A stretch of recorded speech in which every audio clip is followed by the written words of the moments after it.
बिस्मिल्लाहिर्रहमानिर्रहीम। अस्सलाम वालेकुम नाज़रीन, आप देख रहे प्रोग्राम सिटी एट 10। मैं हूँ आपकी मेज़बान अना यूसुफ। उम्मीद है आप ठीक ठाक होंगे। आप ठीक ठाक हैं, लेकिन मैं आज ठीक नहीं हूँ क्योंकि कुछ वायरल इन्फेक्शन, गला बहुत ज़्यादा ख़राब हुआ है। सो एहतियात आप सब लोग करें, अपना बहुत सारा ख्याल रखें। मलेरिया और डेंगू के केसेस भी बहुत रिपोर्ट हो रहे हैं। सो इस हवाले से भी प्लीज़ बहुत ज़्यादा एहतियात कीजिए। अपने घरों में ख़ास तौर पर ख्याल रखें, कहीं पर साफ़ पानी जमा ना होने दें। हमने गुज़िश्ता दिनों में एक स्पेशल शो किया भी था और काफ़ी डिटेल में डिस्कस की थी ये सब चीज़ें। सो एहतियात बहुत ज़्यादा ज़रूरी है। हम आगे बढ़ेंगे जी प्रोग्राम के आगाज़ की तरफ। ख़बरों से हम आगाज़ करते हैं और इसके बाद हमारे मेहमान हमें 11 बजे वाले सेगमेंट में ज्वाइन करेंगे। जिनकी बर्थडे है उनको भी विश करेंगे। खबरें आज की क्या है वो मैं आपके साथ शेयर कर लेती हूँ। ड्रग टेस्टिंग लेबॉर्ट्री पंजाब के तज्ज़िये में बड़ा इंकशाफ हुआ है। मार्केट में फरोख्त होने वाली 11 अद्वियात गैर मेयारी और जाली करार दी गई है।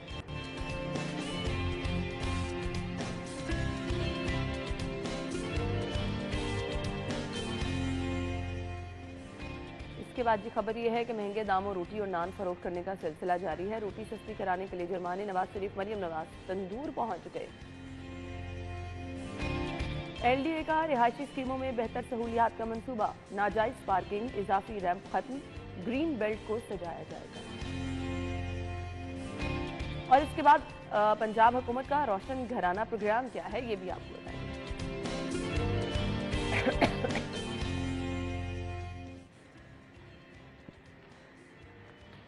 खबरों की डिटेल्स के लिए हमारे सीनियर रिपोर्टर्स हमारे साथ मौजूद हैं। इमरान यूनस और दुर्र नायाब ने हमें ज्वाइन किया। अस्सलाम वालेकुम। Thank you so much. पहली खबर की तरफ चलते हैं। और अभी मैं ब्रेक से पहले ये चीज़ डिस्कस ही कर रही थी कि मुझे 2 दिन हो गए मेडिसिन खाते हुए। आई डोंट नो, थोड़ा बहुत तो फ़र्क पड़ना चाहिए, लेकिन ऑब्वियसली वायरल है, लेकिन 1-2 दिन में मुझे बिल्कुल भी बेहतरी नहीं आ रही। तो ये होता है जी, गैर मेयारी जब अद्वियात होंगी तो ये सब तो होगा। मार्केट में फ़रोख्त होने वाली 11 अद्वियात गैर मेयारी हैं। इन 11 के अलावा अगर मैं 100% कह सकती हूँ, बाकी अद्वियात को भी चेक करें तो बहुत सारी अद्वियात गैर मेयारी निकलेंगी। इमरान, देखिए ना, ये ख़बर जब मैंने पूरी पढ़ी है तो अब मुझे समझ नहीं आ रही कि इस खबर पे हम परेशान हो, अफसोस का इजहार करें या किसी भी तासुर का इजहार ही ना करें।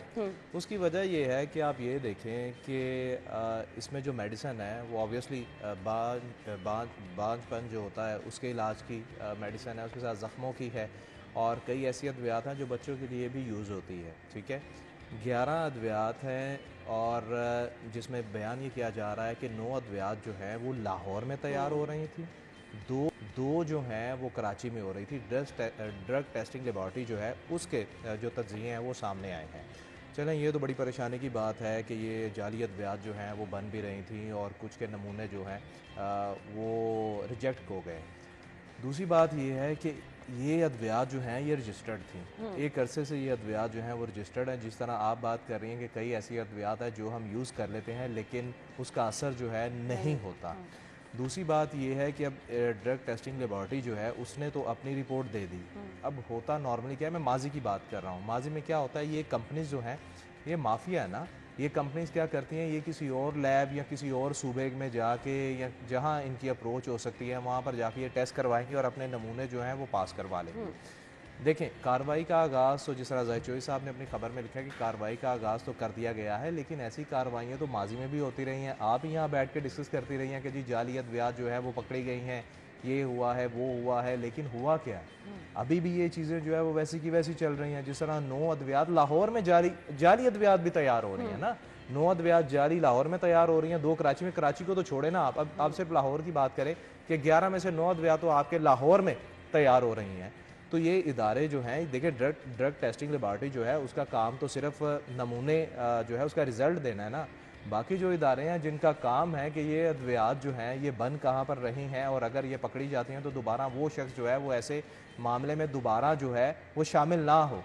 इन चीज़ों को यहाँ पर हमारा कानून जो है वो इतना, मेरे ख्याल से इसको लेके हमारा कानून बहुत नरम है। अच्छा, ये बंदा क्या करेगा, कहीं और जाके तैयार करना शुरू कर देगा। डेफिनेटली कोई SOPs तो दुर्र नायाब होते ही होंगे कि आपने एक दवाई तैयार की है, उसके स्टैंडर्ड को जांचा जाएगा, फिर उसको प्रूव करके आगे मार्केट में भेजा जाएगा। देखें, फिर मैं आपको भी बात करता हूँ कि मुझे तो ऐसा लगता है कि निगरान हुकूमत जो साबिक थी उसकी सारी मेहनत ज़ायल की जा रही है। ड्रग टेस्टिंग लेबॉर्ट्री जो नई बन रही थी और जो उसके हवाले से जितना उस दौर में मोहसिन नकवी साहब ने एफर्ट की और उसको कंपटीशन की तरफ लेके गए, अब जिद्दत आ रही है ना बहुत सारी दुनिया में जिद्दत आ रही है, टेस्टिंग के बहुत सारे मराहिल जो हैं वो तेज़ी के साथ तय किए जा रहे हैं। जो 2-2, 3-3 दिन रिजल्ट्स नहीं आते थे, अब 1-1 घंटे के अंदर आ रहे हैं, मिनटों में आ रहे हैं। तो हमें उस तरफ जाना है। और एसओपी तो बड़े वाज़ेह हैं कि अगर ये ड्रग्स जो हैं वो फेलियर की तरफ जा रही हैं और इनके टेस्ट क्लियर नहीं हो रहे, तो ना सिर्फ ये कि जो इसका लाइसेंस मनसूख होगा अगर वो रजिस्टर्ड है, और अगर वो रजिस्टर्ड नहीं है तो फिर तो सिंपल उसके यूनिट को सील करके उसके मालकान के खिलाफ एफआईआर होगी और उनके खिलाफ बहुत हद तक इक़दाम कत्ल की भी दफात शामिल की जा सकती हैं, क्योंकि आपने एक कलेक्टिव एक अमल किया है जिसमें आपने ऐसी चीज़ जानबूझ के की कि उसके अंदर नाकिस और उससे कई लोगों की जान जाने का खतरा। आई ड्रॉप्स वाला आपको आई ड्रॉप्स वाला याद है, वो खांसी के सिरप वाला आपको हाँ। इशू याद होगा। बहुत सारी चीज़ जो लोग चले जाते हैं, जिंदगी हार जाते हैं। तो इसमें तो बहुत लीथल कानून है, लेकिन कानून फिर गवर्नेंस मांगता है। अब जब गवर्नेंस ही ना हो और बैड गवर्नेंस, मुझे तो 2 महीने के अंदर यकीन ही नहीं आ रहा कि पंजाब के सूबे के अंदर भी इतनी बैड गवर्नेंस हो जाएगी कि हमें बहुत सारी चीज़ों के पीछे रुलना पड़ेगा। हमें वो चीज़ें जो नॉर्मलाइज हो चुकी थी उनको देखना पड़ेगा, और गवर्नेंस जो है वो सिर्फ सोशल मीडिया के हद तक रह जाएगी। इतना मुझे यकीन नहीं था। ठीक था, हम पहले भी ये बातें करते थे, लेकिन धुरे नायाब कुछ मामला बड़े सेंसिटिव होते हैं, ये कॉम्प्रोमाइज करने माजरत वाले के साथ मामले आम लोगों आपका के हैं हेल्थ, आपका शोबा हेल्थ आम जो है लोगों ना के वो इतना रिलैक्स हो चुका है, इतना रिलैक्स हो चुका है जो कि हमें खुद नजर आता है। क्योंकि अब हम जिस तरह अच्छा मैं ना आपने बात इमरान की- को यहाँ पे टोकूंगा। इमरान, हम अब इस दकिन उसी बातों से निकल जाए। रिलैक्स नहीं, आपका शोबा हेल्थ जो है उनके अफसरान अरबों पति हो चुके हैं, और उनके अफसरान नहीं, जो मैं है वो बात नहीं कर रहा वो जो कहाँ पहुंच अस्पतालों चुके में हैं। पहले थरथली थी, पता होता था हाँ। कि हमने मरीज को देखना है, अपनी वो जिम्मेदारी बात अदा आपकी करनी ठीक है, है। अपना टाइम पूरा करना है, मरीजों को टाइम देना है। वो चीज अब नजर नहीं आती है। आप देखें ना, आप हेल्थ के अफसरान देखें, टॉप टू बॉटम देखें, आप बड़े बड़े डॉक्टर्स, बड़े बड़े जो MS साहिबान हैं, बड़े बड़े डीन्स हैं फैकल्टी के मुख्तलिफ हॉस्पिटल्स के, आप उनको देखें। आप उनकी ज़िंदगी लेविश जो गुजर रही है कंपनियों के सहारे, अब वो देखें। मैं कोई इल्ज़ाम दराजी नहीं कर रही, तो ओपन शट केस नहीं, है, ये तो सब लोगों को पता ओपन शट हकीकत केस है। तो आप फिर कौन इनको पकड़ करेगा? आपके पास 2-3 ही मामला होते मुझे फिर हैं। ये बता दें, हम हर जगह पर अगर माफिया माफिया करके और फिर कह दे 62 लोग इसमें हैं, फिर क्या फिर अवाम इन्हीं के रहमो आप करम देखें कि डॉक्टर्स को नहीं पता कि कौन सी दवाई जो है वो गैर मियारी इस टाइम मार्केट में और जिसका इफेक्ट नहीं आ रहा। बिल्कुल। हम ये समझते हैं कि शायद ये चीज़ वायरल है और अपने 10-15 दिन पूरे करके जाएगी, लेकिन हमें ये नहीं पता होता कि वो तो दवाइयाँ जो हम खा रहे हैं वही गैर मियारी हैं, और उसका जो आपको फ़ायदा है वो नहीं पहुँच रहा। मुझे वो आपका वाकया याद इसी है, तरह- आपने एक दफा कोट किया था कि आपको हॉस्पिटल में खुद डॉक्टर ने कहा कि यहाँ से दवाइयाँ ना। उन्होंने कहा जी आप हेल्थ कार्ड का दौर चल रहा था, उन्होंने कहा जी कि आप हेल्थ कार्ड ले लें, आप कमरा हम आपको दे देते हैं, सर्जन की फीस भी हो जाएगी, लेकिन मेहरबानी करके इस पे वो दवाइयाँ ना लीजिए। अब अंदाजा करें। ठीक है, वो ये बात तो है 2018 से पहले, 18-19 की बात है। तो उस वक्त मेरे डॉक्टर्स जो थे उन्होंने मुझे तजवीज़ किया था कि दवाइयाँ ना लीजिएगा। वही दवाइयाँ अनफॉर्चुनेटली अब जो है मार्केट में तेज़ी के साथ आ रही हैं। पीछे ये लोकल परचेज और इस पे बड़ा चेक एंड बैलेंस था। अस्पतालों में आप कोई दवाई जो है बगैर टेस्ट के परचेज नहीं कर सकते थे, आप कोई दवाई बगैर टेस्ट के मार्केट में नहीं ला सकते थे। लेकिन अब देखें तेज़ी के साथ आपने सिर्फ 2 महीने बाद अगर टेस्टिंग स्टार्ट की है तो आपके सामने रिजल्ट आया है कि कितने सारे सैंपल फेल हो गए हैं। और मैं ये देख रहा हूँ कि फिर घर घर के अंदर जो है वो आपने फार्मास्यूटिकल कंपनियां बन गई हैं। हाँ। घर घर के अंदर फार्मास्यूटिकल ये यूनिट्स तो बन चुकी हैं। अच्छा खासा बिजनेस बन चुका है। आटे पाउडर की गोलियां बनना शुरू हो गई हैं। बहुत सारी चीजें हैं ना। अब वो आप चीजें आलमी चले जाएं, Exactly. आलम मार्केट चले जाएं, वहाँ पर आपको हर किस्म की मेडिसिन जो है वो 75% ऑफ पे आपको मिलेगी। मतलब वो जाली है ना। पूरी दुनिया में जो तरक्की याफ्ता ममालिक हैं या तरक्की पजीर ममालिक भी हैं, हमने विजिट किया है, हमने देखा है, वहाँ पर एक खुराक और दूसरा ये मेडिसिन, इसमें किसी किस्म की मिलावट का वो सोच भी नहीं सकते। और हमारे यहाँ पर मिलावट को, जिसको हमारा मजहब कहता है कि जिसने मिलावट की वो मुसलमान नहीं है, और यहाँ पर उसको जो है वो अपना फर्ज समझ के किया जाता है। बिल्कुल। अब मेरे ख्याल से इस पे स्ट्रिक्टली एक्शन लेना चाहिए खुद CM साहिबा को, अदरवाइज अवाम इस माफिया के रहमो करम पर रहेंगे और बीमारियां जो हैं वो अवाम जो है वो समेटते रहेंगे। अब इसके SOPs क्या हैं? अस्पतालों में जाकर चेक करने की ज़रूरत है कि यहाँ जो अद्वियात मौजूद हैं वो ठीक हैं भी या नहीं। किसने चेक करना दुरना है? आप डेफिनेटली आपके हेल्थ के इंस्पेक्टर्स हैं, आपके ड्रग इंस्पेक्टर्स हैं, आपके हेल्थ का जो निचला अमला है निगरान सबसे सेटअप पहले पे तो CM साहब खुद पहुंच जाते वो पहुंच जाते थे। उनको तो गर्ज था ना। देखिए वो लंदन से या अमेरिका से इलाज तो नहीं कराते थे। हाँ। वो तो पाकिस्तान से इलाज कराते हैं और वो पाकिस्तान के अस्पतालों में बहुत एक्सपीरियंस कर चुके हैं। हाँ। हमारा सारा स्टाफ पाकिस्तान के अस्पतालों में जाता है। तो वो एक लेमैन का मसला समझते थे ना, उनको पता था कि ये एक लेमैन का मसला है, और इन्हीं अस्पतालों में अद्वियात जो है, जो बाहर जाके यही डॉक्टर्स वही इलाज बहुत अच्छा करते हैं, वही अच्छी अद्वियात देते हैं, तो ये अपने हॉस्पिटलों में बैठ के क्यों नहीं दे सकते? देखिए ना, इस पे मेरे ख्याल से इमरजेंसी जो है वो नाफिज करनी चाहिए। ये कोई एक आधी मेडिसिन नहीं है, इसमें अद्वियात है, इसमें सिरप है। और आप ये सोचिए कि लाहौर में कितने, सिर्फ मैं लाहौर की बात कर रहा हूँ, जो कि ये अद्वियात जो है लाहौर और कराची में बन रही हैं, तो बिक कहाँ रही होंगी? अच्छा इमरान, डिलीवरी तो पूरे मुल्क में हो रही होगी ना। आपके अस्पतालों में फार्मासिस्ट ही मौजूद नहीं है जो ये बता दें कि ये फॉर्मुलेशन ठीक नहीं है। हाँ, आप जो परचेज कर रहे हैं म्यू हॉस्पिटल में, जनरल हॉस्पिटल में, जिना हॉस्पिटल में, जहां भी कर रहे हैं, क्या वो फॉर्मुलेशन हमें सूट करती है, ये ठीक है कि नहीं है? आपके अस्पतालों में फार्मासिस्ट की सीट्स हैं, वही पूरी नहीं है, और अगर पूरी है तो वो दफ्तर में ड्यूटियों पे नहीं आते। हम कह सकते हैं यहाँ तो आवे का आवाज बिगड़ा हुआ है। जब तक खुद सीएम साहबा इस पे नोटिस नहीं लेंगी और जाके चेक एंड बैलेंस नहीं रखेंगी, ये माफिया नहीं कंट्रोल होने वाला। ब्रेक के बाद आपको ज्वाइन करेंगे हमारे साथ।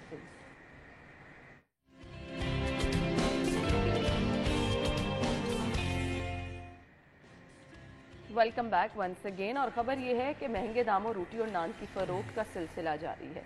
अच्छा, असल खबर ये है कि नवाज शरीफ साहब और मरियम नवाज साहिबा तंदूर पहुंच गए, दौरे नायाब, और इत्तेफाक के मेरे घर के करीब ही पहुंचे। अच्छा, आधा प्लॉट पे, मैं भी वहीं रहता हूँ। हाँ। और जाहिर बात है, घर से निकल के बाहर मार्केट में आना तो बहुत बड़ी बात है। और इन हालात में जब नून लीग हो रही है आपको, जब नून लीग कर नहीं, देखिए मुझे खुशी ये हो रही है कि एटलीस्ट उन्होंने वो काम किया जो हम बड़े अरसे से कह रहे हैं। हाँ। कि आपको जो भी हालात है फेस तो करना पड़ेगा।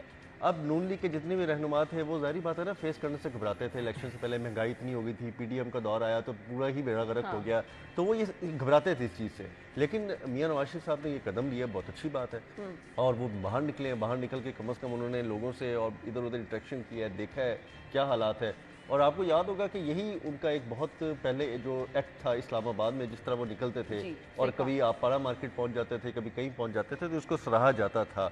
अब हालात क्या है? अब उनके निकलने से, बेटी जो वज़ीर आला है उनको साथ लेके जाने से क्या इम्पेक्ट आया, उसके बाद उन्होंने क्या एडवाइस किया, और आगे जाके फर्दर क्या चीज़ें इस पर कंट्रोल हो सकती हैं, ये देखना ज़रूरी है। लेकिन मेरी इत्तला के मुताबिक अभी तक रोटी पे कोई रिलीफ खातिर ख्वाह नहीं मिल पा रहा।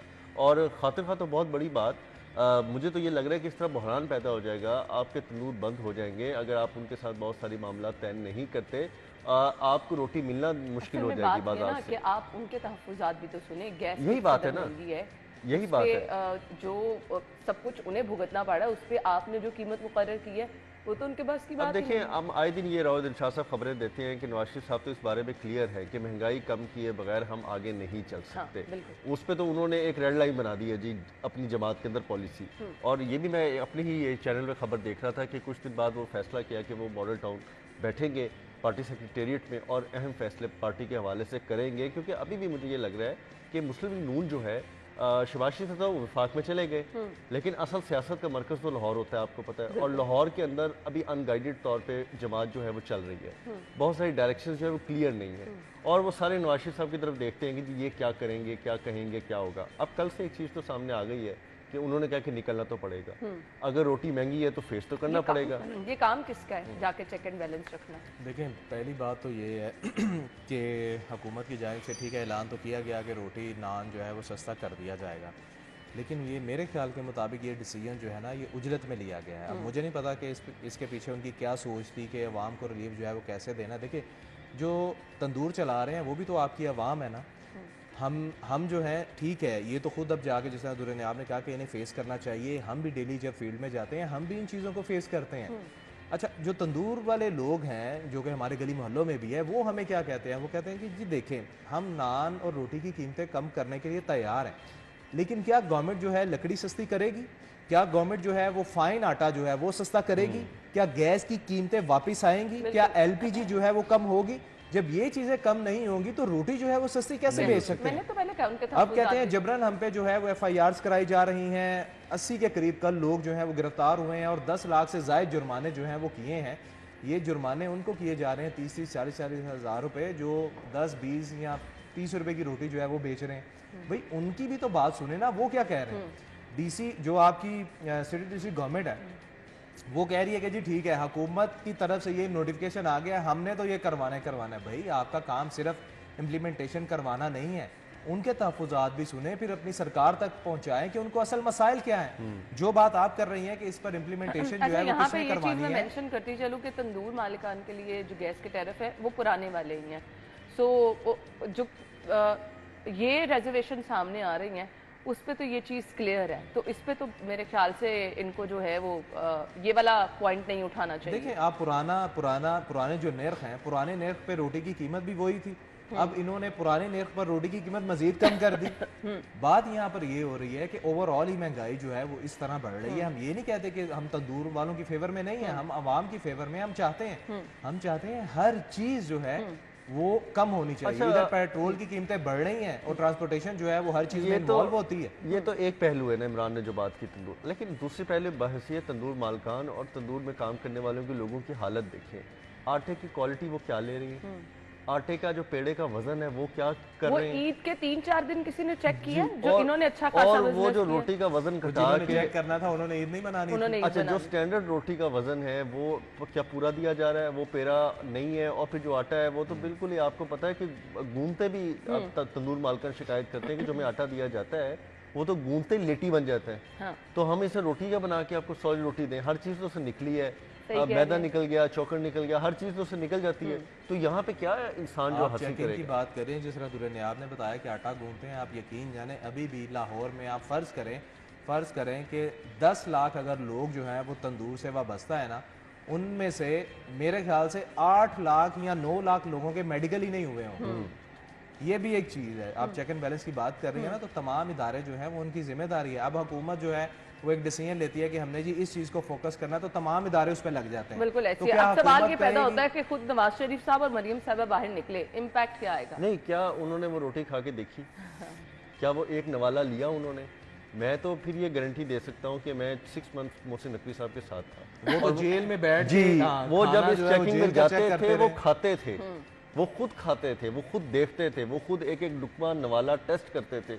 उनके साथ पूरी टीम होती थी, वो भी देखती थी कि क्या खिलाया जा रहा है, क्या दिया जा रहा है, क्या लिया जा रहा है। ठीक है, वो अपने घर के अंदर जो अगर सरकारी तौर पे कोई चीज़ मिल रही है बाहर, वो ला के अपने मुलाजमीन के साथ वो टेस्ट करते थे कि ये जो आटा उस वक्त लॉन्च किया गया था, आपको पता है आटा दिया बड़ा लोगों को, वो आटा किस क्वालिटी का था। आज अब वो आटा जो सरकारी तौर पे दिया जा रहा है, आप उसका करें ज़मीन आसमान का फ़र्क होगा, आई गारंटी टू। एक तो वो बात है। कल आ जाते आके नवाज शरीफ साहब तो बहुत अवामी है, वो तो रोटी का एक टुकड़ा लेते और खा के कहते कि ये रोटी अच्छा, तो खाने रोटी के उन्होंने काबिल वहां से नहीं है। खरीदी भी है। खरीदी अच्छा, है, प्राइम मैं देख रहा हूँ मिनिस्टर साहब, वीडियो। एक चीज़ अगर वीडियो sorry। चले तो साथ वो नजर आ रही होगी। आपकी ही बात को मैं थोड़ा सा आगे बढ़ाना चाहता हूँ। प्राइम मिनिस्टर साहब हमें इस ईद पे नजर नहीं आए।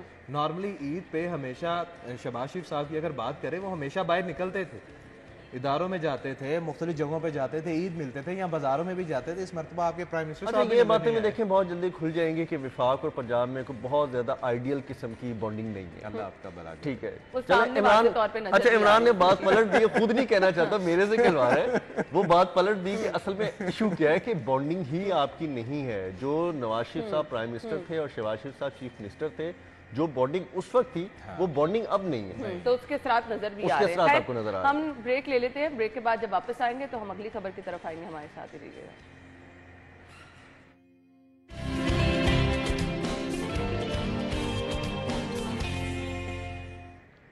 Welcome back. और फाइनली एक अच्छा मंसूबा सामने आया है। अब इस पर अमल किस हद तक होगा ये दूर नायाब बताएंगे। रिहायशी स्कीमों के लिए बेहतर सहूलियात का ये मंसूबा है।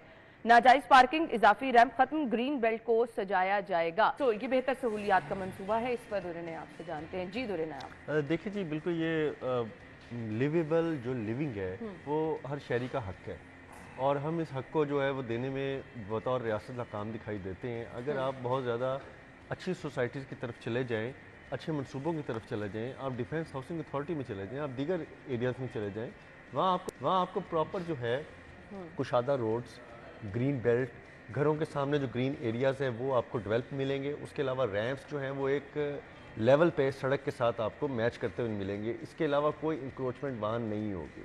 अब अगर हम लाहौर की बाकी तरफ आ जाए, गुलबर्ग तक का नक्शा बिगड़ गया, जौहर टाउन का नक्शा बिगड़ गया, इकबाल टाउन के बुरे हालात हैं, सब्जाजार के बहुत बुरे हालात हैं। बहुत अच्छी सोसाइटी, चौड़ी सड़कें थी, ताजपुरा ले लें, गुलशन रावी, जिस तरफ भी चले जाएं एलडी की सोसाइटी को बुरा हाल है।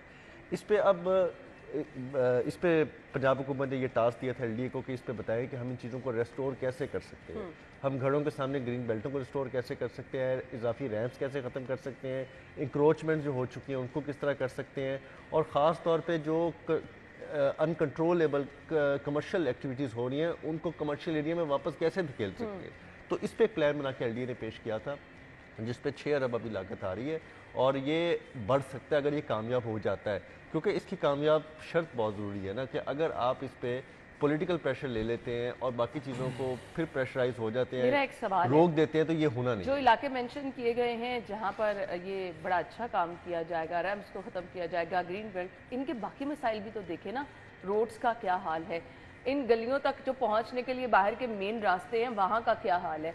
चलो ये आप कर देंगे, आपने 6 अरब रुपए की मंजूरी भी दे दी है, जिन गुजरगाहों से आकर आपने इन स्कीमों तक पहुंचना है वो किसकी जिम्मेदारी है? जी ये देखिए, ये बहुत इंपॉर्टेंट बात है कि आपके जो काम रह गए थे पीछे और वक्त ना मिलने की वजह से निगरान हुकूमत उस पर काम नहीं कर सकी, अगर 2 से 3 माह मिल जाते तो वो भी सारे ज़ीरो हो जाने थे। अब लाहौर शहर के अंदर पैच वर्किंग निगरान सेटअप स्टार्ट करा के गई और बिला इम्तियाज़ पैच वर्किंग हो रही है, जहाँ पे जगह मिल रही है पैच वर्किंग हो रही है। मैंने इसको कई जगह खुद विटनेस किया। ऑफिस के कुछ, हमारे ऑफिस के कुछ लोगों ने कंप्लेंट की, उनकी भी मैंने कंप्लेंट दर्ज कराई, तो वहाँ भी पैच वर्किंग हुई और मैंने उसको विटनेस किया, तो वो तो चल रहा है काम। अब आप जो कह रहे हैं ना कि मिसिंग लिंक्स हैं, जहाँ पे काम था कुछ को छोड़ दिया गया, आगे सड़क बना दी गई, चौक को छोड़ दिया गया, वहाँ पे पत्थर पड़े हुए हैं और वहाँ पे अभी तक स्पार्ट नहीं की जा रही, ये बहुत मेजर एक्टिविटीज़ हैं, इसको होना चाहिए। इसके लिए एक अलग कैंपेन ड्राइव होनी चाहिए। अब आप जब रास्ते को शादा करके क्लियर करेंगे तो लोगों के अपने एहसास जिम्मेदारी क्या होगी वो भी देखना पड़ेगा। आप अपने घर के सामने रैंप तो दरकिनार, आप ग्रीन बेल्ट तो दरकिनार, कूड़ा उठा के आप सामने फेंक देते हैं। बिल्कुल ऐसे आप ग्रीन बेल्ट के अंदर जो आपकी जिम्मेदारी है, जो आपके सामने है, आपके घर के एडजस्टेंट है, आप वहाँ पे माली तक लगा के या खुद पानी देना, पौधों की काट छांट करना भी गवारा नहीं करता कोई बंदा। आप इसी तरह किसी मॉडर्न सोसाइटी में चले जाएं, किसी अच्छी सोसाइटी में चले जाएं, वो आपको फिर भी लॉन को मेंटेन करते हैं। इमरान अपने लॉन को मेंटेन करता है, घर के अंदर इसने जितने पौधे रखे हैं मैंने खुद देखा है, ये बहुत अच्छी तरह मेंटेन करता है। इसे परिंदे, बहुत बेतहाशा परिंदे रखे हैं, उनको खुद मेंटेन करता है। अब क्या ये भी रियासत की जिम्मेदारी होगी कि इमरान ने तोते रख लिए तो वो भी रियासत साफ करे आके? इमरान का और मेरा इलाका भी शामिल है, तो हमें ये बता दें ये 6 अरब रुपए कब से लगना स्टार्ट होंगे ताकि हमें पता चल जाए कि हमारे। अच्छा, ये जब प्रोजेक्ट पेश किया गया मैंने इसमें मेंशन किया है कि वज़ीर आला ने इसकी सूरी मंजूरी दे दी है। अब एग्जीक्यूशन प्लान है, फंड्स हैं, जिस तरह एग्जीक्यूशन प्लान अमल में आएगा फंड रिलीज होगी। पंजाब गवर्नमेंट ने फंड रिलीज करने हैं, आगे फंड रिलीज हो नहीं रहे। अब ये एक और सवाल आ गया है कि आप ठीक है चलें, आपकी अपनी स्कीम है, आप इसमें अपना क्रेडिट खुद लेना चाहते हैं, आप लें, आप फौरी फंड रिलीज करें तो ये विद इन वीक्स की बात है, 2 से 3 वीक्स की बात है, कोई बड़ी बात नहीं है। मशीनरी मौजूद है एलडीए के पास, सारी मशीनरी मौजूद है, एमसीएल की सपोर्ट मौजूद है, उनकी मशीनरी मौजूद है, वासा की मशीनरी मौजूद है। एक्सीवेटर्स के साथ आपने लेवल ही करते जाना है ना। जहाँ आपने एक स्टैंडर्ड रख लिया है, सड़क से 1 फुट से ऊपर किसी सूरत भी आप रैंप को नहीं ले जा सकते, लेस देन 1 फुट आपने नीचे लेके और अगर ये मामला मॉनसून से पहले हल हो जाते हैं तो यकीन माने अवाम को बहुत रिलीफ मिल जाएगा। इमरान देखिए ना, लाहौर में ही कुछ ऐसी हाउसिंग सोसाइटीज़ हैं जहाँ पर जब आपने घर बनाना है तो वो आपको बताते हैं कि आपका रैंप जो है वो इस तरह का होगा और इतना होगा, आपने 1 इंच भी जो है वो आगे नहीं बढ़ाना, अदरवाइज वो तोड़ दिया जाएगा।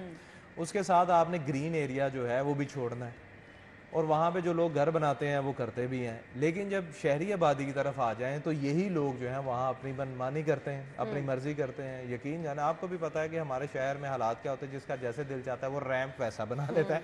आधी आधी गली जो है उसमें तो उन्होंने अपना रैंप बनाया होता है। अच्छा चलें, ये तो अशद ज़रूरत, ये तो इस हवाले से जो टाउन एडमिनिस्ट्रेशन है ये उसकी ज़िम्मेदारी है। टाउन प्लानर होते हैं, फिर वहाँ पर बिल्डिंग इंस्पेक्टर्स होते हैं जिनकी जिम्मेदारी है, जिन्होंने चेक करना है। लेकिन माजरत के साथ तो बिल्डिंग इंस्पेक्टर जो है ना वो हमें नज़र ही नहीं आता कि जैसे वो बेचारे फौत ही हो गए। अच्छा, दूसरी बात ये, अगर हम कुशादा सड़कों की तरफ आ जाएँ तो माजरत के साथ यही वो गवर्नमेंट है, मुझे अभी भी याद है, जिसने लाहौर शहर में जो फुटपाथ थे और सर्विस लेन्स थी उसको ख़त्म किया था। देखिए, सड़कें आपकी इलाके आपके तभी बेहतर लगेंगे जब वहाँ पर फुटपाथ होंगे, जब वहाँ पर ग्रीन बेल्ट जो हैं उनकी हालत बहुत बेहतर होगी और आपको आते जाते चलते फिरते जो है वो चीज़ें अच्छी लगेंगी। फिर आप उन रोड्स पे वॉक भी करेंगे, रनिंग भी करेंगे, जॉगिंग भी करेंगे। जब आपकी सड़कों पे फुटपाथ ही नहीं है या आपकी ग्रीन बेल्ट ही नहीं है तो फिर आप वहां पर क्या करेंगे? बहुत अच्छी बात है कि अब ये दोबारा से जो एलडीए ने प्लान पेश किया 6 अरब रुपए का कि जी हमने फुटपाथ बनाने हैं, हमने ग्रीन बेल्ट बनानी है, बहुत अच्छी बात है। लेकिन इसके साथ साथ जो आपके हर इलाके में छोटे छोटे पार्क्स बनाए गए थे ना, उनकी हालत की तरह भी तवज्जो दें। आपके इलाके में भी आपको भी पता होगा कि जो पार्क्स की हालत है, जो छोटे छोटे पार्क्स की मैं बात कर रहा हूँ, आपकी सारी आबादी जो है वो रेस कोर्स पार्क, बागे जना क्यों जाती है? क्यों? क्योंकि उन्हें अपने घर के करीब अपने इलाके में ऐसी सहूलियत नहीं ये मिलती। बड़ी इंपॉर्टेंट बात है कि आपके लाहौर शहर में 812 से जायद तकरीबन 850 के राउंड में आपके पार्क्स हैं छोटे बड़े। अब पीएचए क्या जिम्मेदारी निभा रहा है? वो हुकूमत को खुश करने के लिए करोड़ों रुपए लगा के लाहौर कैनाल को सजा देता है, ठीक है, वहां पे वो जैसी लाइट्स लगी है ना, अब आप हंसी खुद आती देख है। लीजिए, आप कहें कि हर बंदे ने, एलडीए ने चले अपना प्लान पेश किया, उनका एक विजन था, पेश कर दिया, अब वो इम्प्लीमेंट होता है नहीं होता वो सवाल बाद में आएगा। इसी तरह वासा ने अपना एक प्लान पेश कर दिया, उन्होंने कहा जी कि लाहौर शहर के हर जगह पे गली मोहल्लों में पानी की वाटर सप्लाई डैमेज हर चीज़ को हमने चेंज करना है, हमें इतना पैसा चाहिए। वो भी मरीम नवाज साहब ने कहा ठीक है जी आप आए, हम आपको पैसे देते हैं। लाहौर शहर के अंदर कहीं पे सीवरेज का मसला फिर नहीं होना चाहिए, कहीं पे साफ पानी की सप्लाई लाइन का मसला नहीं होना चाहिए, और जहां से पानी आप लें वहां का टेस्ट क्लियर होना चाहिए। उन्होंने इस शर्त दे दिए। पीएचए ने क्या किया? पीएचए ने बजाय कि वो शजरकारी करते, पार्कों का प्लान लेके जाते, कहते जी कि हमारे 812 पार्क है, हमने ये करना है, उन्होंने जब नहर सजा देते हैं और welcome to our precious government और उनको हम करके जो वेलकम करते हैं, तो इस तरह चलते हैं। मुझे बताएं और पीएचए का डिक्लाइन क्यों ना हो?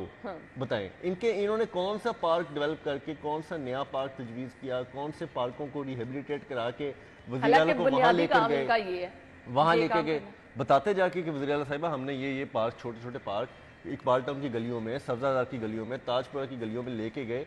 क्या निगरान हुकूमत ने इन इलाकों में, ताजपुरा, सब्जादार, इन इलाकों में 8-8, 10-10 साल से रुके हुए स्पोर्ट्स का कॉम्प्लेक्स कंप्लीट करके लोगों को रिलीफ नहीं दिया? बिल्कुल। तो आपके पास क्या विजन था कि आप भी दे देते? लेकिन पीएचए का अफसोस के साथ है कि बहुत जीरो विजन है, और उन्होंने जो लाहौर कैनाल पे गंद मारा है, माजरत के साथ मुझे कहना नहीं चाहिए, आप वो देख सकते हैं। और ऐसे लगता है जैसे मज़ार पे लाइटें लगी, किसी मज़ार पे लाइटें लगी। ऐसा लगता है कि आप किसी मज़ार की तरफ इंडिकेट हो रहे हैं, आगे किसी बहुत बुजुर्ग हस्ती का मज़ार है और उर्स लगा हुआ है, तो आप वहां पे चले जाएं।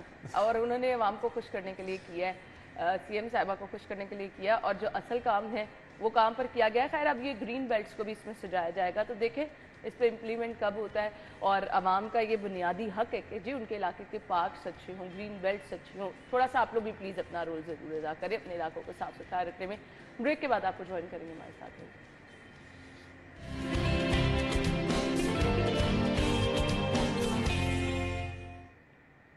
Welcome back. और वज़ीर आला ने हुक्म ये दिया था कि सोलर पैनल की मैन्युफैक्चरिंग के लिए यूनिट लगाया जाए। रोशन घराना प्रोग्राम मुफ्त सोलर पैनल मंसूबा इल्तवा का शिकार है। धड़ाधड़ मंसूबे मंजूर किए जा रहे हैं, कहीं पर रिहायशी स्कीमों को बेहतर बनाने के, कहीं पर हमने भी देखा सीएम साहिबा और नवाज शरीफ साहब कायद मुस्लिम लीग नून खुद बाहर निकले। सवाल ये है कि जिन चीज़ों पर आप नोटिस ले रहे हैं, जो मंसूबे पास किए जा रहे हैं, फिर उनमें इल्तवा किस चीज़ का आ रहा है? अवाम आस उम्मीद लगाए बैठते हैं कि जी हमारे लिए कुछ बेहतर होने जा रहा है। अब ये जो मुफ्त सोलर पैनल दिए जाने थे, ये अवाम का दरीना मसला है। बिजली की कीमत अगर आप देखें तो किस कदर महंगी हो गई है। अवाम को जहाँ कहीं रिलीफ नज़र आता है वहाँ पर मनसूबे इल्तवा का शिकार हो जाते हैं, फाइलों में बंद हो जाते हैं। इमरान, देखिए, अगर आपने बिजली बहरान पर काबू पाना है और आवाम को ये जो ओवर बिलिंग हो रही है या महंगे दामों बिजली मिल रही है, उसका मुतबादिल जरिया इस वक्त वाहिद हल जो है ना वो आपका सोलर है। लोग बेचारे क्या कर रहे हैं, एक छोटा सा घर है, अगर उसमें भी सोलर पैनल लगवाना है ना, वो भी कम से कम 5 लाख रुपए का है। 5 लाख रुपए का है। ये स्कीम चले सुनने में बहुत अच्छी लगती है, लेकिन आपको भी पता है कि फिर इसमें जो होगा ना वो वही होगा जैसे फ्री आटे की तरसील में चीज़ें जो है वो सामने आती थी। अच्छा, इन मसाइल पर आप आवाम को, ठीक है, मुफ्त सोलर पैनल ना दें, लेकिन आप प्राइवेट सेक्टर के ताउन से या बैंकिंग के ज़रिए सस्ते सोलर पैनल जो हैं या आसान इकसात पर सोलर पैनल जो हैं वो आप दे दें, जिसमें कोई भी शहरी जो है वो आसान किस्तों पर सोलर पैनल जो है वो ले सकता है। तो ये चीज़ें जो है ये सोचने की है। लेकिन अगर आप ये कह दें कि जी सरकार जो है वो मुफ्त सोलर पैनल देगी, मेरी समझ में ये बात जो है वो नहीं आती। हम हमेशा यही कहते हैं कि ये चीज़ पूरी दुनिया में होती है कि जब भी किसी मुल्क में कोई बहरान आता है ना, तो उस पर काबू पाने के लिए गवर्नमेंट जो है वो सब्सिडी ऐसे देती है कि वो प्राइवेट सेक्टर के जरिए या बैंकिंग के जरिए कि अवाम को सहूलत कैसे मिलेगी। देखिए हर बंदे का, तकरीबन हर बंदे का बैंक अकाउंट जो है वो है, ठीक है, और हर बंदे का जब बैंक अकाउंट है तो वो इजीली सोलर पैनल जो है वो इंस्टॉलमेंट पर बैंकों से ले सकता है। जब आप कर्ज जो है वो आवाम को दे सकते हैं बैंकिंग के जरिए, तो भाई सोलर पैनल क्यों नहीं दे सकते। और अब आप यकीन जाने, मैं आपको ये बात कहूँ कि पता नहीं नए डैम जो है वो कब बनेंगे या जो जेर तामीर डैम है वो कब मुकम्मल होंगे, लेकिन अगर आपने वाकई बिजली बहरान पर काबू पाना है तो आपको सोलर की तरफ आना होगा। ऑप्शन वाहिद एक यही है। ये अच्छे मंसूबे फाइलों तक क्यों रह जाते हैं, इनमें डिले क्यों होता है, क्या रीजन है? अच्छा, आप तो मेरा ख्याल है कि याद नहीं आपको कि शहबाज शरीफ साहब वज़ीर आला थे तो उन्होंने उजाला प्रोग्राम स्टार्ट किया। हाँ जी, बिल्कुल सही कह रहे हैं आप। हर घर में एक सोलर प्लेट जी विद सिस्टम और एक बल्ब उन्होंने कहा था कि जी, हाँ स्टूडेंट्स को उन्होंने कहा था जी। अच्छा, वो तो मेरा ख्याल कोई 5% भी नहीं हुआ या स्टार्ट हुआ होगा डेफिनेटली, कुछ को पायलट किया होगा, लेकिन उसके बाद वो 99% जो है वो गायब हो गया।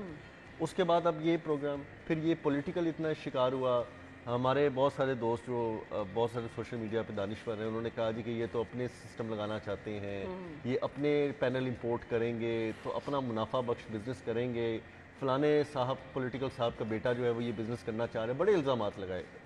वो भी इल्ज़ामात की नज़र कर दिया। अब प्रैक्टिकल वर्क है। आपके पोर्ट पे कराची में कितने कंटेनर्स जो है वो सोलर सिस्टम के खड़े हैं, सोलर प्लेट्स के दर्जनों से जायद कंटेनर्स, करोड़ों अरबों रुपए के मालियत के कंटेनर्स खड़े हैं। आप क्या उनकी ड्यूटी कम करके उनको क्लियर करके मार्केट में फौरी तौर पे इसकी खपत में नहीं लगा सकते? आप उसके रेट को एकदम जमीन के साथ नहीं गिरा सकते। तो मसला कहाँ पे? मसला फिर आपकी विल। आप अब इस चीज को इससे मशरूत कर रहे हैं कि पहले हमारे यहाँ पे एक मैन्युफैक्चरिंग यूनिट लगेगा, फिर हम सोलर सिस्टम जो है ना वो देंगे। ठीक, आपके पास इतने ज़्यादा रूट्स हैं, चाइना से ज़मीनी रूट्स हैं, आपके पास बहुत सारी चीज़ें हैं, आप उसके ज़रिए चाइना से ला के सस्ते दामों इंपोर्ट करके वहाँ दे सकते हैं। आपको वो लोग भी देने को तैयार हैं। आपके कंटेनर्स खड़े हैं पोर्ट में, आप उसको भी मार्केट में फौरी लाकर उनकी ड्यूटी कम करके फॉरेन मार्केट में इसकी खपत कर सकते हैं। बहुत पुरानी बात सुना करते थे वो, अब नजर नहीं आते क्या? देखिए अब ज़माना जदीद हो गया, अब सोशल मीडिया, टिकटॉक, ये वो सारा उस पर चला गया है, तो अब वहीं पर कारकर्दगी नजर आती है। लेकिन प्रैक्टिकली चीजें हो सकती हैं, प्रैक्टिकली बहुत सारे लोग बिल की जरूरत है। जो आपने कहा बिल हो तो फिर बहुत सारे काम हो सकते हैं। थैंक यू सो मच नाज़रीन, हेडलाइंस के बाद आएंगे हम।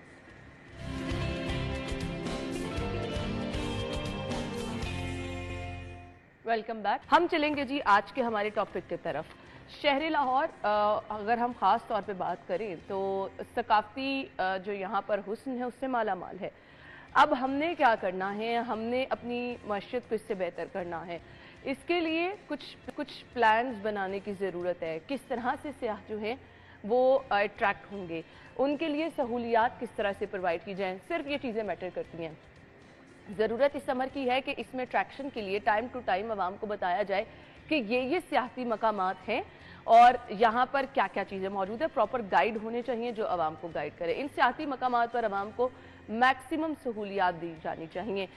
बहुत सारे गैर मुल्की यहाँ पर आते हैं और हमारे जितने भी सियाहती मकामात हैं उनके मुतरिफ भी हैं और बहुत खूबसूरती से उनको अपने मोबाइल फ़ोन में, अपने कैमरोज़ में जो है वो सेव करके लेके भी जाते हैं।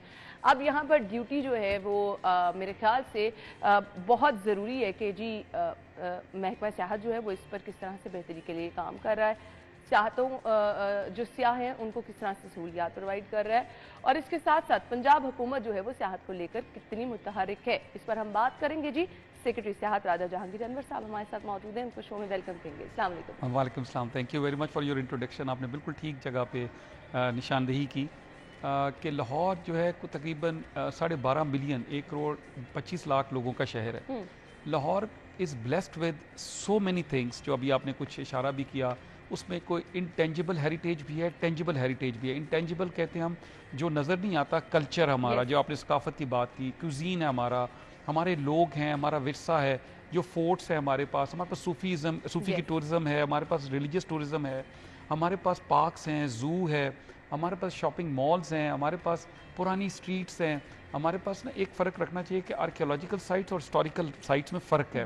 हमारे पास कॉलोनियल एरा की बहुत खूबसूरत चर्चेज़ हैं, हमारे पास मुग़ल एरा के मसाजिद हैं, हमारे पास बेशुमार ऐसी जगह हैं। हमारे पास ये जो शहर लाहौर के मेन दरवाजे हैं, यहाँ ही चले यही जाएं, बड़ी बहुत जबरदस्त खूबसूरत अट्रैक्शन है। अच्छा, अब इसके लिए ना लाहौर लाहौरियों के लिए नहीं बल्कि ये पूरे पूरी पंजाब, दुनिया के पाकिस्तान और लिए पूरी मरकज़ दुनिया है, के हाँ। एक, क्योंकि आपका जो पड़ोसी मुल्क है उसका समहाउ रोमांस है लाहौर के साथ। ये जो हम कहते हैं ना जिन्हें लाहौर नहीं वेख्या और जमिया नहीं, ये हमारी नहीं बेसिकली इंडियन पंजाब से ये बात आती है। और कभी आप देखें जो इंडियन सिख जहाँ पे आते हैं तो वो दीवारों के साथ लिपट रहे होते हैं, वो यहाँ पे उनको एक अजीब किस्म की कैफियत में होते हैं। चूँकि हमारा रब्ता रहता है इन लोगों से, वो जब आते हैं तो वो इतने खुश होते हैं, सिर्फ इसलिए नहीं कि उनकी रिलीजियस टूरिज़म हो रही होती है, यहाँ पे वो ननकाना साहब जाते हैं, करतारपुर जाते हैं, पंजा साहब जाते हैं, लेकिन वो लाहौर की गलियों में उनको उनको वो कहते हैं हमने ये सुनी हुई चीज़ें हैं, हमने देखी हुई हैं।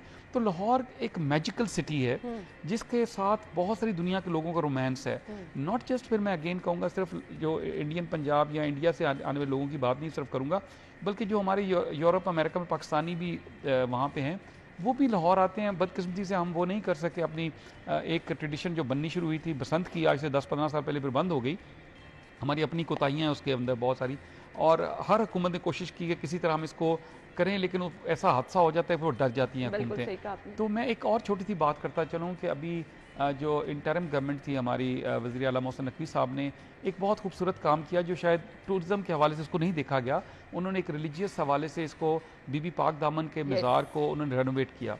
तो जो इमाम रज़ा फाउंडेशन ईरान है उसने ऑथेंटिकेट किया है कि ये रुकैया बिनते अली की कब्र मुबारक है, और यहाँ पे इसकी अपनी अहले बैत हैं, ये इनकी अपनी एक टूरिस्टिक वैल्यू इतनी ज़्यादा है कि अल्लाह करे का हालात जब बेहतर होंगे तो ईरान से बहुत सारे ज़ायरीन यहाँ पे आना शुरू हो जाएंगे। तो कितना ज़बरदस्त ये एक मौका फराहम आपने एक और बात की कि किस तरह हम, दो चीज़ें आपने अपने इंट्रो में बात की कि किस तरह हम टूरिस्ट को फैसिलिटेट कर सकते हैं और इकॉनमी को रिवाइव कर सकते हैं थ्रू टूरिज़म। मैं यहाँ बताता चलूँ कि दुनिया में जो टॉप 5 परफॉर्मिंग इंडस्ट्रीज़ हैं उसमें टूरिज़म भी है जी। और टूरिज़म जो है हर साल पूरी दुनिया में तकरीबन 1.5 अरब लोग टूरिज़म करते हैं जी, 1.5 बिलियन। उसमें हमारा पड़ोसी मुल्क जो है वो तकरीबन 10 मिलियन, 1 करोड़ लोगों को वीज़ा जारी करता है। बदकिस्मती से पाकिस्तान, हम सिर्फ 28,000 वीज़ा इशू करते हैं। अब ये इतना बड़ा गैप है, दुनिया से लोग आना चाहते हैं। अब उसके लिए एक टर्म यूज़ की जाती है टूरिस्ट कंप्लाइंट इंफ्रास्ट्रक्चर, कि जो टूरिस्ट आता है उसको एक इंफ्रास्ट्रक्चर चाहिए जो उसको सूट करे।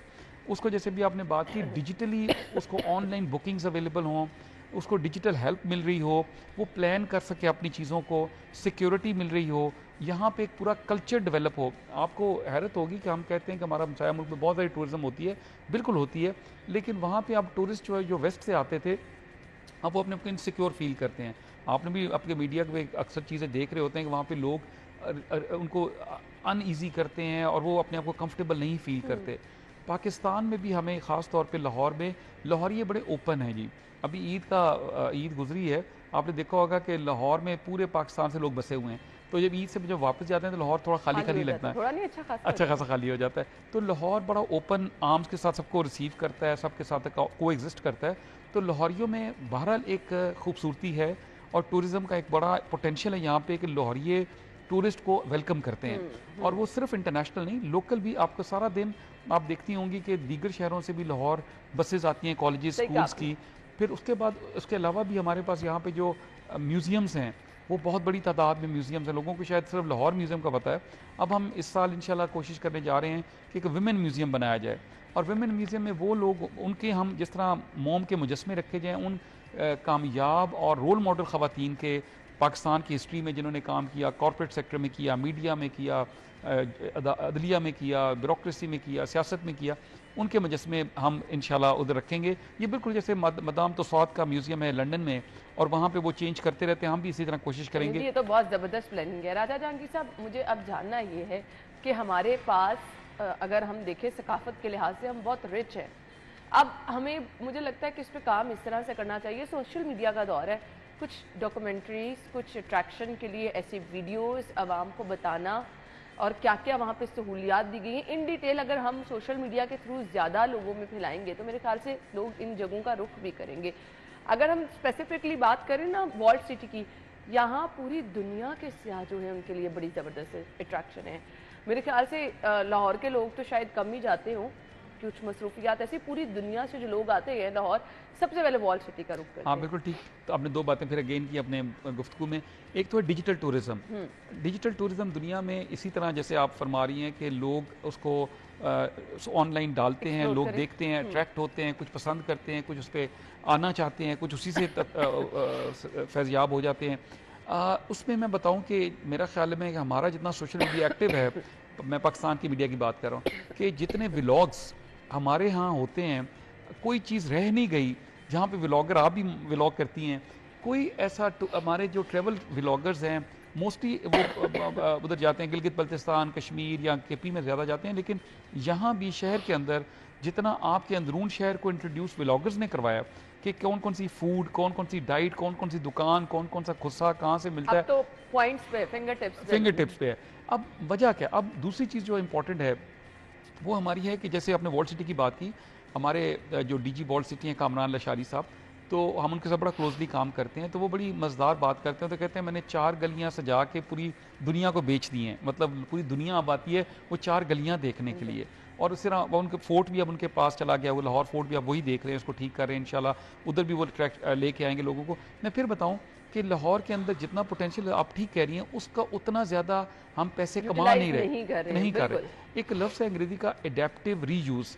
जो जगह बनी हुई हैं उनको आप थोड़ा सा, जैसे अगर आप गिलगित बल्तिस्तान जाते हैं तो वहाँ पे एक होटल की चेन ने उनके पैलेसेस और फोर्ट्स लेके उसके अंदर ही वो होटल, उनको बुटीक होटल्स कहते हैं, उन्होंने वो कर दिए हैं, लोग जाके उधर रहते हैं, बड़े एक्सपेंसिव हैं वो, उसका किराया लाखों में होता है। यहाँ पे भी हम अब पूरी लशारी साहब माशाल्लाह कर भी रहे हैं और हम दीगर जगहों पे भी कर रहे हैं कि उन्हीं जगहों को हम होटल्स बना दें ताकि लोग एक्सपीरियंस कर सकें कि कैसे लोग उस वक्त रहते थे इन किलों के अंदर, इन रूम्स के अंदर।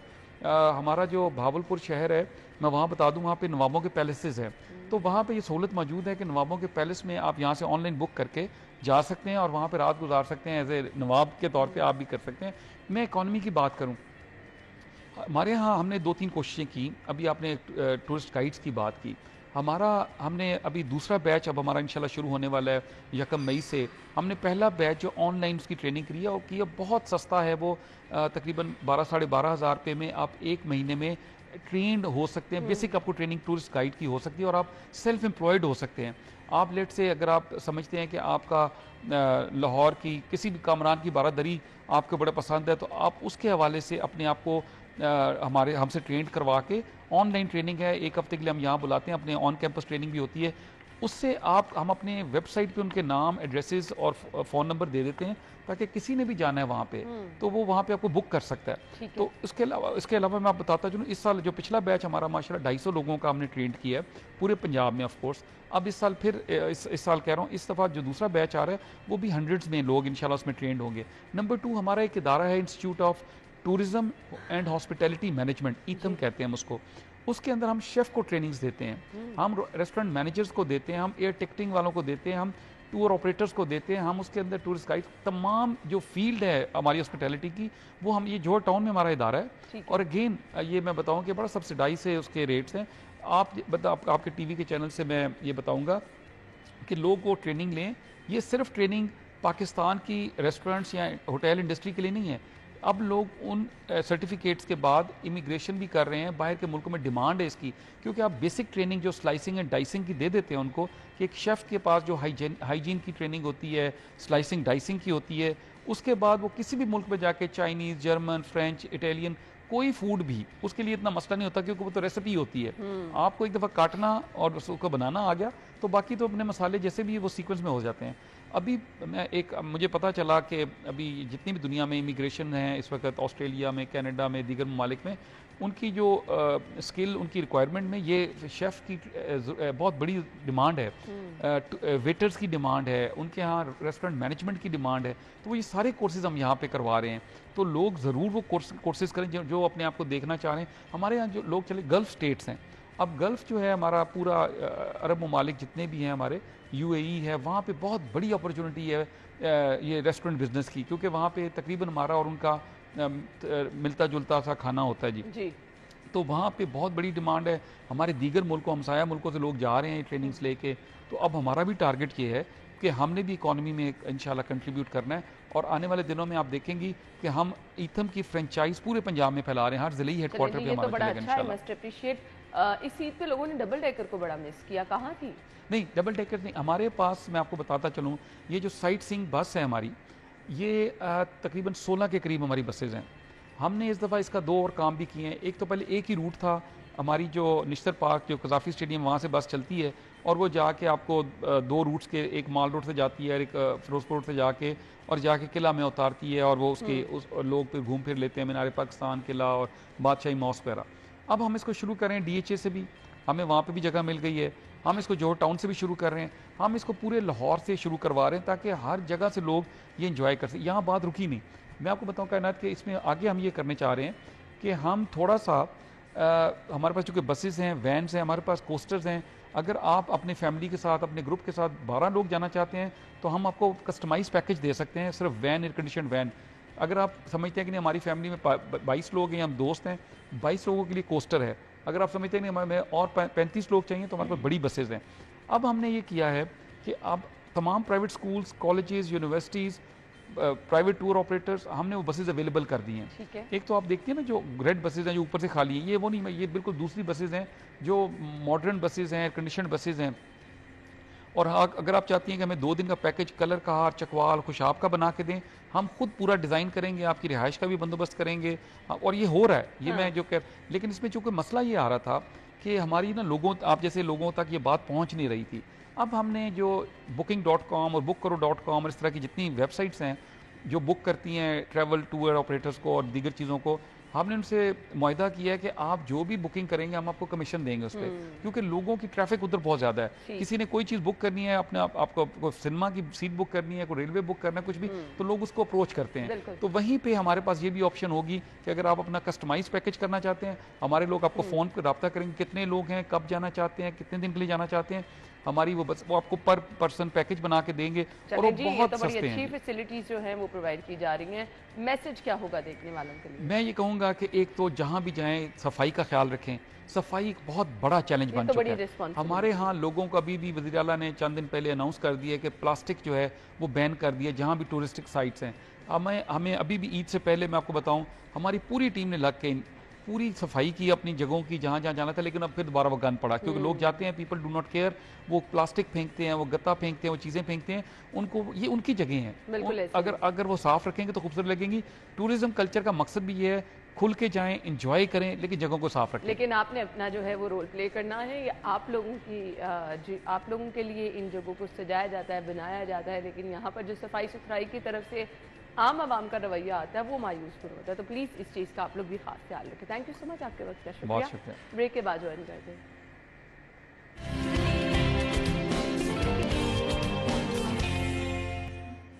Welcome back once again. Programme के इस हिस्से में जी हम बात करने वाले हैं बहुत ही अहम टॉपिक पे। हेल्थ इश्यूज बहुत सारे लोगों को रहते हैं और आपके पास बड़े ब्लेम होते हैं कि जी हम वॉक नहीं कर सकते, एक्सरसाइज नहीं कर सकते हैं, टाइम नहीं निकलता। आप कुछ लोग ऐसे हैं कि कुछ लोग शौक भी समझते हैं और कुछ लोग अपनी हेल्थ को लेकर भी बड़ा एक्टिव रहते हैं और कुछ ऐसी चीज़ें जो हैं उनका रुख कर लेते हैं जो कि पैशन की तरफ भी आ जाती हैं। बहुत सारे डॉक्टर्स कहते हैं कि अगर आपने मुख्तलिफ बीमारियों से छुटकारा हासिल करना है तो आप साइकिलिंग कर लें। अब ये है जी साइकिलिंग कैसे की जाए, प्रॉपर ट्रैक होना चाहिए। डस्ट का लोगों को बड़ा इशू होता है, ट्रैफिक का बड़ा इशू होता है, फिर कोई ऐसी स्पेसिफिक जगह होनी चाहिए जहाँ पर ये अपॉर्चुनिटी दी जाए, ट्रेनिंग दी जाए। फिर सेफ्टी कुछ मेजर्स होते हैं, उनको मद्देनज़र रखना भी बहुत ज़रूरी होता है। मुझे याद है कि जी हम लोग स्पेशली दिखाते भी हैं, कमिश्नर साहब खुसूसी तौर पर एक साइकिल रैली निकालते हैं। माजी में ये प्रैक्टिस होती रही।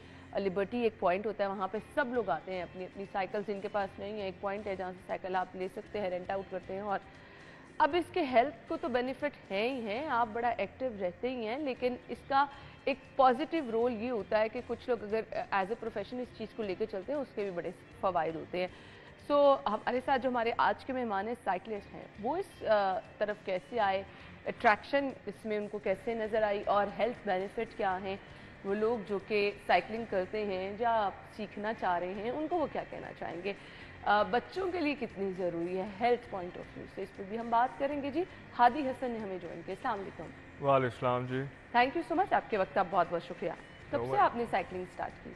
देखिए जी, आई स्टार्टेड साइकिलिंग, मैं यूरोप के अंदर पढ़ने गया था, जर्मनी के अंदर। तो जब मैं वहाँ पे गया तो मैंने देखा कि सारे स्टूडेंट्स, यूनिवर्सिटीज़ हो या एक दूसरे के हो, सुपरमार्केट हो, सब साइकिल पे जा रहे हैं। और ये कल्चर देख के मैं इससे बड़ा मुतासिर हुआ और वहाँ से मेरी साइकिलिंग की जर्नी शुरू हुई। तो मैंने तकरीबन 6 साल वहाँ पे साइकिल के अंदर, मेरा प्रेफरेंशियल कम्यूट साइकिल ही थी। फिर जब मैं यहाँ आया तो फिर मैंने यहाँ पे कम्युनिटी देखी बहुत बड़ी, और फिर मैं इसका पार्ट बन गया। अच्छा जी, तो ये था जी, आपने इस तरह से इसको ज्वाइन किया। बेनिफिट्स क्या क्या हैं? बेनिफिट साइकिलिंग के तो देखिए, साइकिलिंग एक लाइफस्टाइल है। अब सबसे पहले जो मैं बेनिफिट जिस पे मैं बात करूँगा वो है ज़हनी सुकून का, मेंटल हेल्थ का। हमारी ज़िंदगी आजकल इतनी तेज़ हुई हुई है, आपने काम पे जाना होता है, आपने फैमिली को टाइम, सोशल मीडिया, एवरीथिंग, तो it can be really stressful. तो मैं ज़रूर इंश्योर करता हूँ कि हफ्ते में तकरीबन 4 से 5 वक्त मैं टाइम निकालूँ और मैं 1 घंटा कम से कम साइकिलिंग के लिए जाता हूँ, और उसके बाद I come back refreshed and then I am able to go about my day. Ya this is आपका हो गया एक तो मेंटल हेल्थ का। दूसरा आई वुड से आपकी फिटनेस का। आप यकीन माने, I have lost 25 kilos and maintain them and बाकी रिजल्ट यू कैन सी। तो फिटनेस हमारी, स्पेशली जो डाइट्स वगैरह हैं, गिवन दैट ऑयल बेस्ड हमारी डाइट्स हैं, तो उसके लिए तो exercise and my mode of exercise is then cycling. So उधर मेरी ज़िंदगी को उसने किया। एंड द थर्ड जो कि मैं कह सकता हूँ benefit, that is for the environment. Lahore का हमें पता है स्मॉग आ जाती है, हमें पता है कि इतनी ज़्यादा रेस्पिरेटरी डिजीज़ होती हैं। सो फॉर दैट आपका इतना अच्छा कार्डियो है ये, एंड कोई इसका बैरियर टू एंट्री नहीं है। साइकिल पकड़े, निकल जाएं, फ्रेश होके वापस आ जाएं। सही। तो मुझे ये बताइएगा, आप खुद कितना टाइम देते हैं और अपनी हेल्थ को किस तरह बेटर फील करते हैं? देखिए, ज़िंदगी के अंदर हमेशा आपकी प्रायोरिटीज़ होनी चाहिए, और सबसे पहले आपको अपनी हेल्थ को प्रायोरिटी बनाना चाहिए। तो मैं इस माइंडसेट को लेके चलता हूँ। और जहाँ पे बात रह गई मैं टाइम कितना देता हूँ, हफ्ते में 4 दफ़ा मैं सोलो साइकिलिंग करता हूँ। अच्छा। और 1 दफ़ा with my group, that is on Saturdays. हमारे ग्रुप के साथ हम साइकिलिंग करते हैं। किनाल के ऊपर आपका इतना खूबसूरत इंफ्रास्ट्रक्चर है, मज़े में जाएं आप सुबह सुबह और एंजॉय करके आ जाएं। सही। सो क्या कोई स्पेसिफिक अपने लिए साइकिल तैयार की हुई है? देखें, अब आप साइकिलिंग में आते हैं तो आप बहुत हैरान होते हैं कि साइकिलिंग हर टेरेन के लिए डिफरेंट होती है। अगर आपने माउंटेन बाइकिंग करनी है तो उसके लिए मोटे टायर वाली माउंटेन बाइक होती है, that is a bit bulky and strong. अब हम क्योंकि सिटी के अंदर हैं, अब सिटी के इंफ्रास्ट्रक्चर के हिसाब से रोड बाइक होती है। रोड बाइक होती है, it is very thin, it is very light, ताकि आपकी जो है अपना you are able to go about and cycle through, क्योंकि आप माउंटेन पे तो आप नहीं होंगे ना, so you can go through the infrastructure easily. तो वहाँ के ऊपर इट इज़ वेरी स्ट्रीमलाइंड, तो उसके बार्स उसके कर्व होंगे। सो इतनी ज़्यादा टेक्निकलिटीज़ आती हैं और वो आपको इनिशियली थोड़ा सीखना पड़ता है, मगर जब आप सीख जाएं तो you are able to get anywhere. मैं तो प्रेफर करता हूँ कि मैं अगर रिश्तेदार के वीकेंड पे कहीं जाना हो तो मैं साइकिल पे जाऊँ, तो मैं फैसल टाउन से डिफेंस साइकिल पे जा रहा होता हूँ एंड आराम से पहुँच जाता हूँ, and that is my mode of travel. चलें, जो आजकल मसाइल हैं जी, पेट्रोल महंगा हो रहा है, आपको पोल्यूशन का सामना भी करना पड़ता है, तो ये एक अच्छा, सस्ता और आपको एक तफरी भी मिल जाती है। मुझे ये बताइएगा कि साइकिलिंग तो आप कर ही रहे हैं, हेल्थ इश्यूज बड़े हो जाते हैं ना लोगों को। कभी ऐसा फील हुआ कोई इंजरी हो गई, हमारे यहाँ ट्रैफिक ऐसी है, कभी कोई ऐसा प्रॉब्लम फेस करना पड़ा आपको? देखिए जी, आप जो आते हैं ना किसी उसके अंदर, आई केम इनटू द कम्युनिटी, तो वहाँ पे आपको स्पेसिफिक गाइडलाइंस दी जाती हैं। एज अ न्यू कमर आपको वेलकम किया जाता है और आपको स्पेसिफिक गाइडलाइंस दी जाती हैं कि आपने इन चीज़ों का ख्याल रखना है। आपने जो अगले टायर और पिछले टायर का फासला, क्योंकि हम एक एज अ ग्रुप चला रहे होते हैं आगे पीछे, तो आपने अगले और पिछले टायर का फासला रखना है। आपने अपनी जर्दी पे रिफ्लेक्टर्स पहनने हैं, अगर आप रात को कर रहे हो आपने हेलमेट ज़रूर पहनना है। यानी इसके भी कुछ प्रॉपर SOPs हैं, और आप ये नहीं कह सकते कि आपको साइकिलिंग का शौक है तो आप रोड पे निकल के तो साइकिलिंग कर लें। प्रॉपर गाइडलाइंस हैं जिनको जैसे हर किसी स्पोर्ट्स में होती हैं, तो इसमें भी प्रॉपर गाइडलाइन है जो आपको फॉलो करनी है। मैसेज क्या देना चाहेंगे देखने वालों को? मैसेज मैं ज़रूर ये देना चाहूँगा कि हमने इसको अपने कल्चर में नॉर्मलाइज करना है। मैं ये रिक्वेस्ट करना चाहता हूँ कि माँ बाप अपने बच्चों को साइकिल दिलाएं और साइकिलिंग में लाएं।